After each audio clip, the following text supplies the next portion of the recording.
and welcome to American Catholic History, brought to you by the support of listeners like you. If you value this content and wish to see it continue, become a supporter at americancatholichistory.org/support. I'm Noelle Heaster-Crowe. And I'm Tom Crow. We start once again with a word of thanks for our supporters. Thank you, thank you, thank you. Yes, your support makes this podcast possible, and we continue to ask for more. We're only about 25% of the way to the amount of support we need to really make it a sustainable project. So if you've enjoyed these episodes, if you've learned something, if you've been inspired or edified or helped in your faith, please consider becoming a supporter. You can learn more about our support tiers at americancatholichistory.org/support. The lowest is just $5 each month, just $5. But for more each month, you'll get extra perks like the stickers that we just got in. Yeah, we just got the stickers in. They're pretty nice. And you've already put one on your computer. I have. Yeah. So that said, and thank you for your support, on with the show. Today we're talking about Father Francis John Patrick Mulcahy, who was perhaps the most important priest ever on network television, not named Fulton Sheen. But of course, Father Mulcahy has one big difference from Venerable Fulton Sheen. Father Mulcahy was not a real person. No, he was a character on the war drama television series MASH.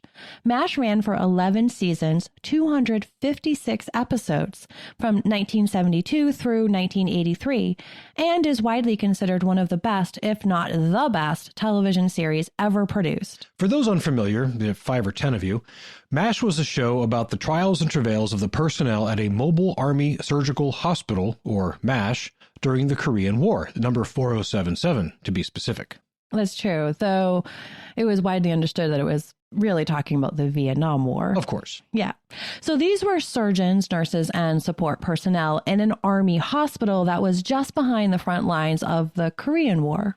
The drama surrounded the stresses of performing surgery on badly wounded soldiers fresh off the battlefield, plus the stress of being at war, being separated from family and friends, the political situation, being in a different country, difficult weather, and all of their own personal demons and issues. But the writers just had a knack for treating delicate subjects with care and honesty, seeing the humanity and dignity in everyone, and bringing levity and humor to some really raw, brutal storylines without getting cheesy or campy. I've long loved the show. It was already airing in syndication as reruns before they stopped making new episodes in 1983, and I'm grateful for that. I watched it a lot with my mom as a kid, and I'll still stop to watch it if I'm flipping through the channels. It's just a good, honest, human, funny show.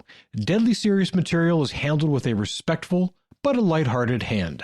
And the acting is so real. I really enjoy it too. I haven't watched it on a regular basis, but like you, if it's on and I'm flipping through, a lot of times I'll just stay there to see what's happening. It's no wonder it was loved in its day, and it's still loved. Right. The series finale in 1983 is still the most watched series finale in television history, and until 2010, it was the most watched single episode of any television show. And Father Mulcahy was one of only 4 characters that appeared in all 11 seasons.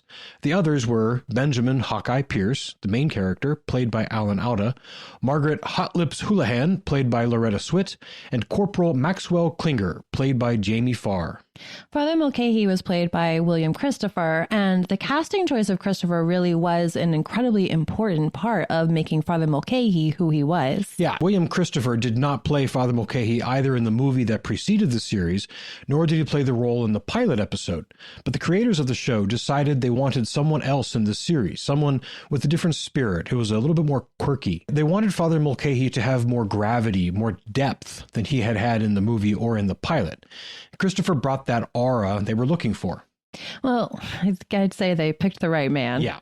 William Christopher more or less just played himself, and the writers and directors gave him lines and directions that fit him naturally. Like the chaplain, Christopher was a humble, witty, soft-spoken, generous, and pious man, though he wasn't Catholic. No, and this is an interesting part of the story. William Christopher was Methodist, but his wife, Barbara, was Catholic. They were married in a Catholic wedding ceremony in 1958, and she helped to guide him in his decisions about how to play the role of a Catholic priest. And she did a great job. She really did. And he also credited the writers of the show and show creator Larry Gelbart. It was actually Gelbart who specifically chose to make Mulcahy more substantial. Okay, so everyone did a great job, from Gelbart to the writers to the performance of Christopher and the influence of his wife. They all clearly did their research, and the result was a truly unforgettable character. Yes, and a character who has been credited by some for their conversion to the Catholic faith, as well as a number of men pursuing the priesthood and the military chaplaincy. So who really knows what total impact this fictional character has had on countless lives? Right. And it's ironic that that is the question, because one of the consistent concerns that Father Mulcahy had in the show was whether or not he was doing any good. He would sometimes get down on himself and his impact on the soldiers, surgeons, and their situations. In one episode, he confided to the main character, Hawkeye Pierce, that while the surgeons could see the fruits of their labor almost immediately, he wasn't able to see the fruits of his for a long time, if ever. Yeah, in one episode, all about a letter he wrote to his sister, who was a nun, he wrote about this sense of futility. He wrote about how hardly anyone came to his Sunday services, Catholic or Protestant, how no one really came to confession. In that episode, he actually gets so frustrated that he lashes out and decks a wounded soldier who had hit him in confusion. But by the end of the episode, he comes to understand that, though they don't always heed his spiritual guidance, though they don't avail themselves of his sacraments, the men and women rely on him. They look to him for stability and calm in the midst of this hell on earth where they find themselves. Hawkeye Pierce toasts Father Mulcahy at the end of that episode, saying that he's, quote, someone who's too modest, too utterly simple a man to know how much strength he gives us just by the decency of his life among us. In another episode, Father Mulcahy himself kind of makes this point in a humorous way. In this episode, everyone was expecting to see a film during recreation, but the projector breaks down. Father Mulcahy saves the day, sort of, by leading the assembly in a sing-along, and one of his verses goes, "A chaplain in the army has a collar on his neck. If you don't listen to him, you'll all wind up in heck." Yeah. I can see some friends of mine who are military chaplains breaking out with that one. Yeah, Father JB, looking at you. Just see, I want to see this forthcoming from you on your Facebook page. Yeah. Well, I'm guessing you'll probably be waiting a while for that one. Yeah. Yeah, and in another episode, Father Mulcahy's questioning leads him to kind of breaking the rules and going out to the front lines. He had been challenged by a soldier who was shocked, a wounded soldier, who was shocked that the chaplain hadn't seen the gore and killing of the front line firsthand, so Father Mulcahy requests permission to go out. Permission was denied, but he convinced Corporal Radar O'Reilly, another major character in the series, to take him out there. They see the full horror of the battlefield, and then when a soldier near them is severely wounded, they volunteer to drive him personally back to the MASH. On the way, the soldier's condition worsens, and Father Mulcahy is forced to perform an emergency tracheotomy on the soldier under the directions of Hawkeye Pierce, who was on the other end of the radio. At the end of that episode, Colonel Potter, the commander of the MASH unit, scolds Mulcahy for disobeying orders, but ends by saying his bravery saved that boy's life, and for it he deserves a promotion. Oh, I watched this episode recently. The acting and writing is just amazing. You feel the trepidation he feels. You sense his desire to be what he believes he needs to be to really serve his men. And without showing the gore, Christopher and Gary Berghoff, who portrays Radar, they pull off the tracheotomy scene so well. Actually, and also the promotion that Potter mentions is another sticking point for Father Mulcahy. Throughout the series, he is passed over for promotion time and again. He's a first lieutenant at the outset of the series, which is odd. Chaplains, like nurses and JAGs, generally aren't deployed until they're 03, which is a captain in the Army. Yeah, I noticed that, but maybe things were just different during the Korean War. I don't know. Possibly. During war, as they say, anything goes. Desperate measures, Something like that. All's fair. Yeah. Anyhow, Mulcahy expresses his frustration with this in multiple episodes until Colonel Potter personally intervenes to get him that promotion in season 8. Upon receiving it, Father Mulcahy reflects in a bit of a self-accusing way. The meek may inherit the earth, but it's the grumpy that get promoted. Yeah, but he wasn't grumpy that often. Yeah. In another episode, a cardinal comes to visit the MASH unit, which is interesting because the cardinal in the episode is actually wearing magenta, not red. So he was an archbishop, but he was called a cardinal. Anyway, side point, Father Mulcahy naturally... Apparently they missed that research point. They missed that research point. But Father Mulcahy naturally is eager to impress him and to get a pat on the back, but everything goes wrong, of course. Father Mulcahy gets pulled in different directions. The surgeons and others are being very demanding of him, and he lashes out at them verbally for making his life difficult while he's trying to impress this prelate. Finally, he isn't able to put together the perfect Sunday sermon that he really wanted to put together. But the reason is gut-wrenching. A patient, a young soldier, is diagnosed with terminal leukemia. Hawkeye had to break the news to the young man, and Father Mulcahy went and sat with him to offer comfort, so he had no time to finish his sermon. But in that experience, the young man who had just learned he was dying showed selflessness and care for others. Father Mulcahy realized how selfish he had been, and his perspective changed. In the impromptu sermon he ended up giving on that Sunday morning in his PJs, he confessed to all his own struggle, and he delivered a truly powerful, important line. He said, quote, "God didn't put us here for that pat on the back. He created us so he could be here himself, so that he could exist in the lives of those he created in his image." That's just an amazing line. Yes. And that's how it should be. We are all called to be Christ to one another. It's our purpose. Exactly. Yeah. And this was the really effective thing about the character Father Mulcahy. He wasn't written as a brilliant theologian. He didn't give long-winded and intricate sermons. He wasn't presented as some faultless saint just floating through life, always doing the right thing and never needing to say, "I'm sorry." And with the exception of the Blessed Mother and Jesus Christ himself, that's how life is for everyone. But when Father Mulcahy did talk, his lines were packed with meaning. He spoke from and to the heart. He wasn't perfect, but he wasn't blind to his faults, nor afraid of facing them and owning them. He was a humble and simple man, and he simply loved everyone and did everything he could to show that love. And he was able to share the lessons from his weaknesses with humility.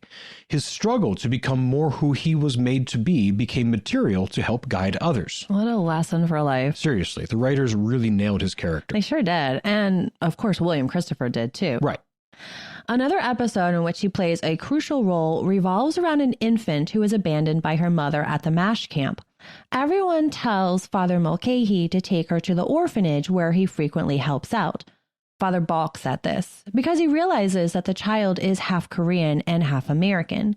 In Korean society, this mixed race heritage would condemn her to a life of hardship. She would be shunned at best.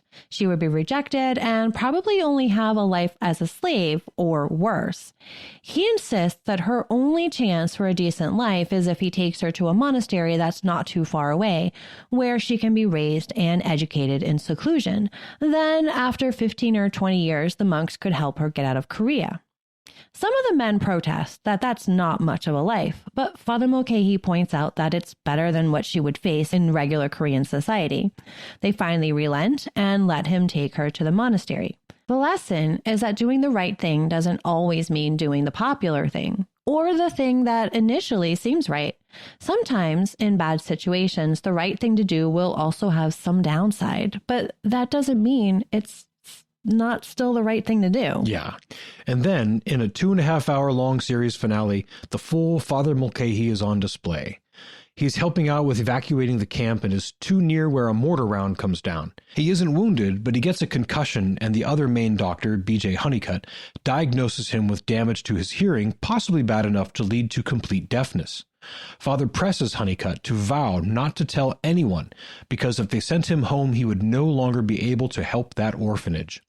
Then, when he finally is leaving, another of the surgeons, the curmudgeon Major Winchester, says to him, "Well, goodbye, Father. I must say you've made this hellhole a trifle less unbearable." And if you know Winchester, you know that is high, high praise. Very much so. After that, near the end of the episode, he and Colonel Potter, played by Harry Morgan, have a final exchange where Potter says, "So long, Francis. You've been a godsend." And Father Mulcahy replies, "Well, look on the bright side.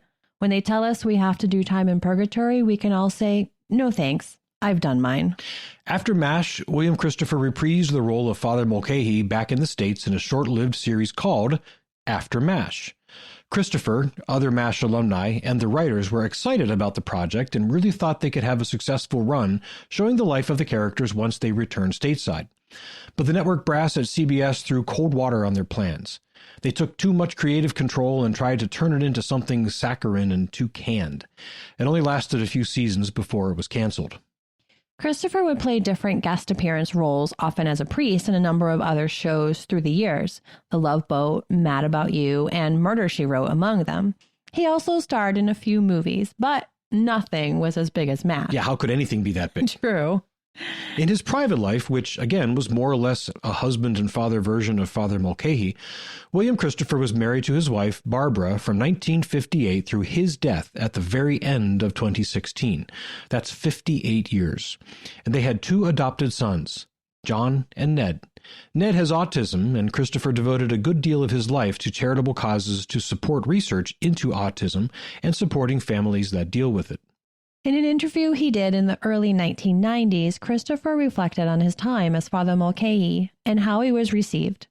In one part, he tells about being invited to speak at the Chapel of the Four Chaplains.